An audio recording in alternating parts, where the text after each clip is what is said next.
comfort food community in Washington County, and I'm also the co-chair of the Adirondack Food System Network Steering Committee. So I represent the organizations behind the planning of this summit, but also working with AHI as our backbone organization to help put on the 5th annual summit. And I'm very excited to be here.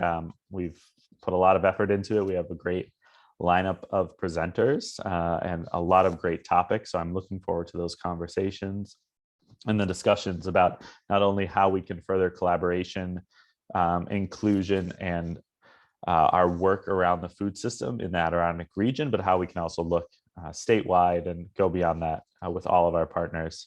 Just a few reminders going forward before we actually jump into the conversation. Thank you to all of our sponsors, our keynote sponsor of New York State Health Foundation and our premier sponsor of Glens Falls National Bank and Trust. They put on this, help us put this conference on, and we couldn't be more thankful for that. We also have a plethora of other sponsors. I just want to give a quick shout out to Craig Garden, who has for the last 4 years put on this fantastic summit and helped us into this transition. And last but not least, you'll see this every session, but just a quick reminder of how we'll be operating the summit. So everyone will remain muted with video off for the presentation if possible.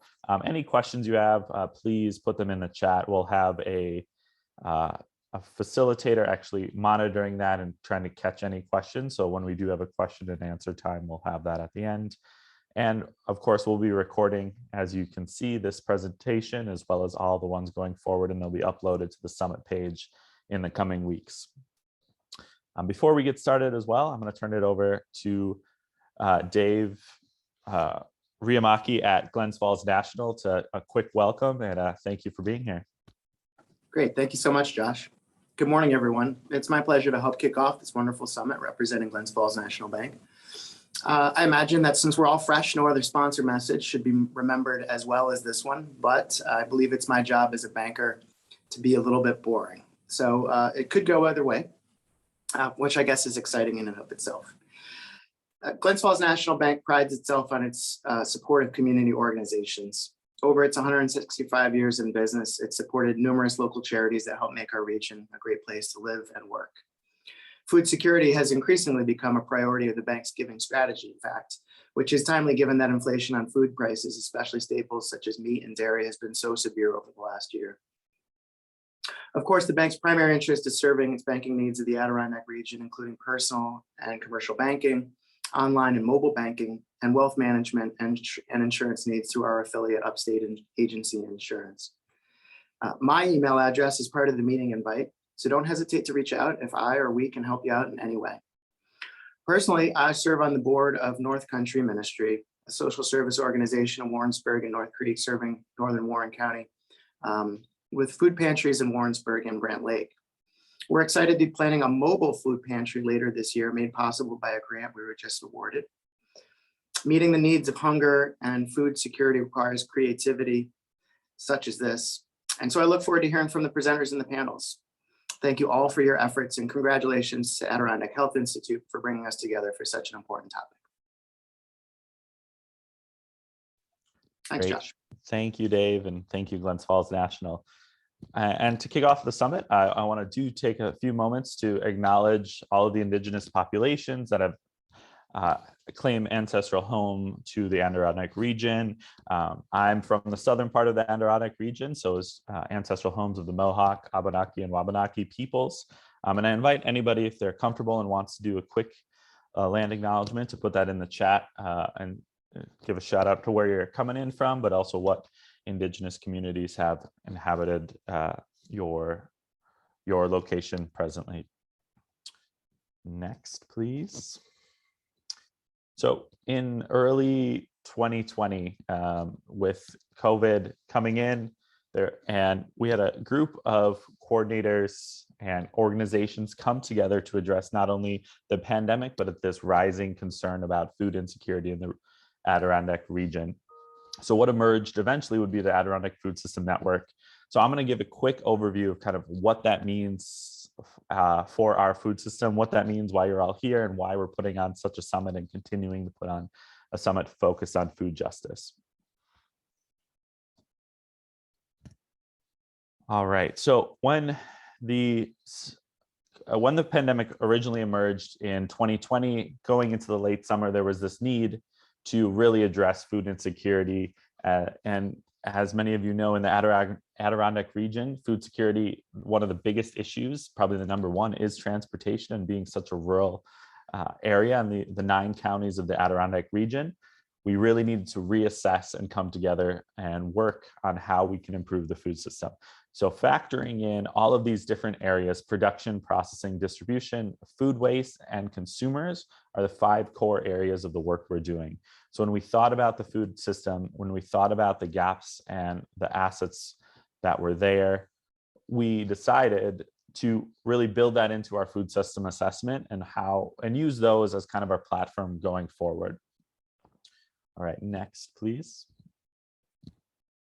So what emerged in late 2021, or excuse me, early 2021, late 2020, was this coordination by a few organizations in the North Country, as well as AHI, with the support from a lot of different collaborators and producers within the region, was to focus on a space that we could produce and work through some of these concerns. So the Adirondack Food System Network emerged with a mission statement, a clear vision, and a clear purpose to build collaboration, increase diversity and inclusion, and reassess and reevaluate and move forward with our food system to make it better and more accessible for all. So currently, the way the structure of the network works is there is a steering committee of 11 organizations, with our backbone organization of Adirondack Health Institute, based out of Glens Falls. We just were actually awarded a great grant from New York State Health Foundation to actually expand this work and create our foundational aspects of this going forward. We have at the moment 11 members on the steering committee, and we're looking to expand that at the moment as well to increase inclusion and diversity across the Adirondack region, and everything from nonprofits to food access agencies to distributors to nonprofits and educational facilities. Everything in between is kind of covered right now in the food system, with a few notable gaps. But moving forward, we're hoping to really challenge our food system through our individual work and collaboration. And currently, every of the 9 counties, all of them are represented on the steering committee and have a presence within the working group and the conversations. Next, please. So what we've accomplished so far is quite a bit. Not only the creation of the steering committee, which I've covered, but one of our biggest accomplishment, and thanks to AHI for this, is the Adirondack Food System Network story map. And seeing some of the participants, I know you're all familiar with the story map, but it is constantly growing. It's constantly being updated with data, but it's a way to collect information around the gaps related to food access and food security. So you can easily visit that. I believe it was just popped into the chat. It's on Adirondack Health Institute's website. It's Adirondack Food System Network. You can easily Google that. But it really maps out with real-time data from the US Census Bureau and the USDA, statistics around food insecurity, SNAP benefits, eligible free lunch for children, WIC recipients, and also where those accepting vendors are for some of those benefits. And when you look at the North Country, the gaps are pretty significant, and what are the options is very limited. And so that's one of the areas we're working to focus on, is that consumption and production, getting folks the ability to have that food within their households and on their plates. So we do still have those 5 working groups would really materialize, and that's kind of the charge of some of the steering committee members, to really focus on the details around some of these areas. So for consumption, how are individuals accessing food and getting access from our region? Not only those individuals being from our region, but also the producers and the farmers from the region. Getting that access to their households is one of the biggest challenges, facing not only transportation or the use of food pantries throughout the North Country, the limited access of grocery stores. I'm in Washington County, and I always tell the story of there's 4 grocery stores within the county, and we're a pretty big, long, narrow county. So it's very hard for some folks in the middle or in the northern areas to access said food.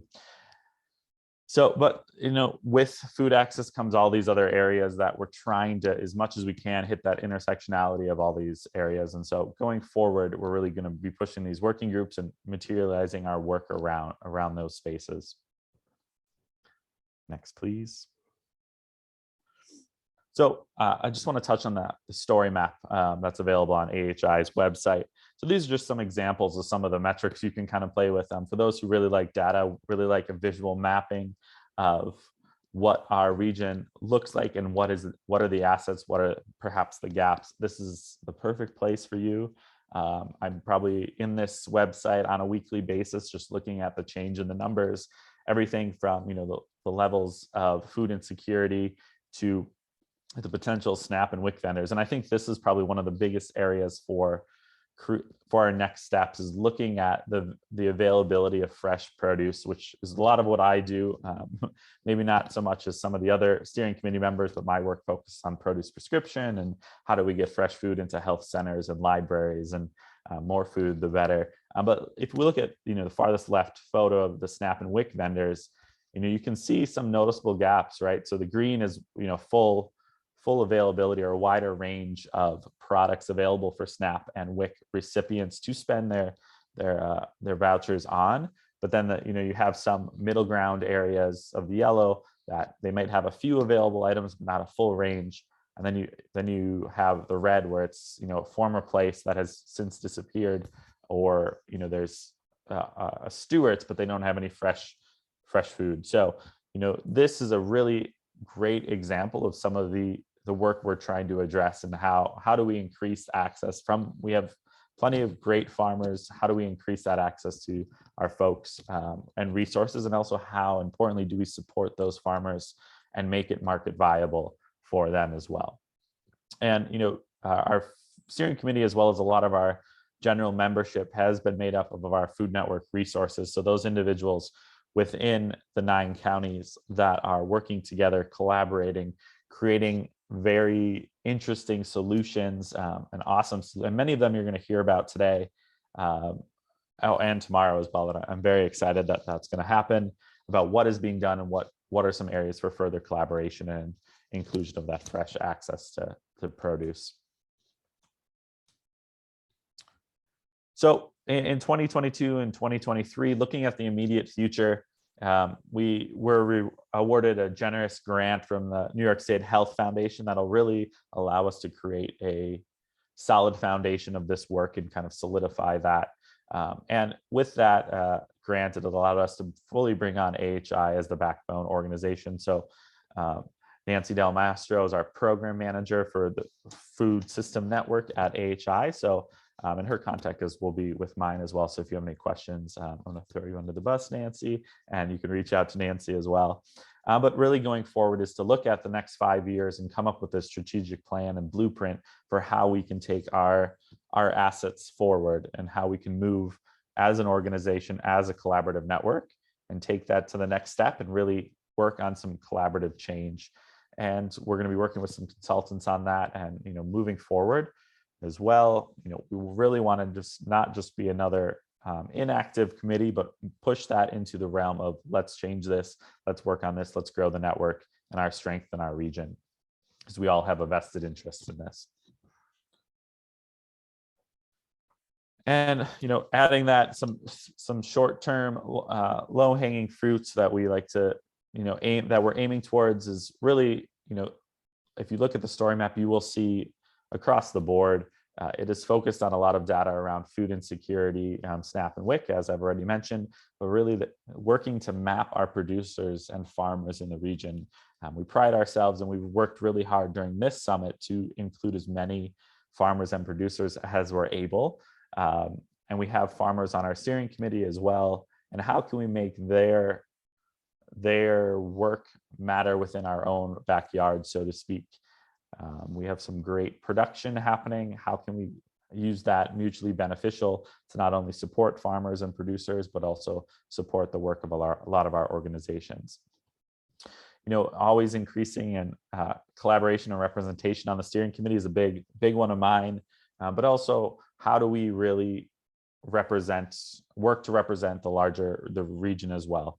And so we're always kind of advocating and working within the policy realm is a new aspect as well this year, and really working on how legislative policies in Albany are affecting the North Country, but also working as a collective body to really change and articulate with our leaders what really matters to the 9 counties of the Adirondack region and food security and food access across the board.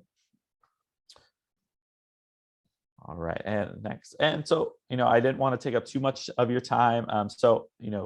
You can visit the Food System Network. You can easily get involved that way. There's a way to kind of fill out a quick Google form that will send it back to our listservs. Feel free to reach out to me. Like I said, I'm at Comfort Food Community. My email is right there. I'm happy to answer any questions. I'm not only about our work, our collaborative work, but also the Food System Network, and Nancy as well. Email is on here as well, and you can reach out to her just as well with any questions. So with that, I'm really excited for this program. I'm really excited for all of our presenters, and we have a great lineup of presenters and conversations that will be happening across the board. And I know I have mine I'm ready to go with. And just a note on the schedule for the conference, beginning at 9 o'clock, we'll kick off our keynote session with Anastasia Volkova, and then we'll come back for any lunch conversations that you would like to have very informally during the lunch hour from 12 to 12:30 about the Food System Network, and we'll offer that on both days. If you want to pop in, feel free to eat your lunch or take a quick break. No pressure there. We're just wanted to create a space for any informal networking or conversations around the food system and its work and what we can do. And then this afternoon from 1 to 4, we'll have 3 presentations, and then we'll full swing tomorrow with our presentations, and all that can be found on the AHI website and the schedule and the presenters. So I encourage you to check that out for any bios or information about their presentations. With that, I'm happy to answer any quick questions. I don't want to take up too much of folks' time, but I don't think we have any questions in the chat. I'll give a few seconds for any questions that may emerge. Awesome. So not hearing any or not seeing any, again, welcome to the summit. It's our 5th year running, and I couldn't be more excited for everyone and the conversations that are going to happen. And hopefully we're going to see you all back at 9 o'clock for our keynote address. Thank you all.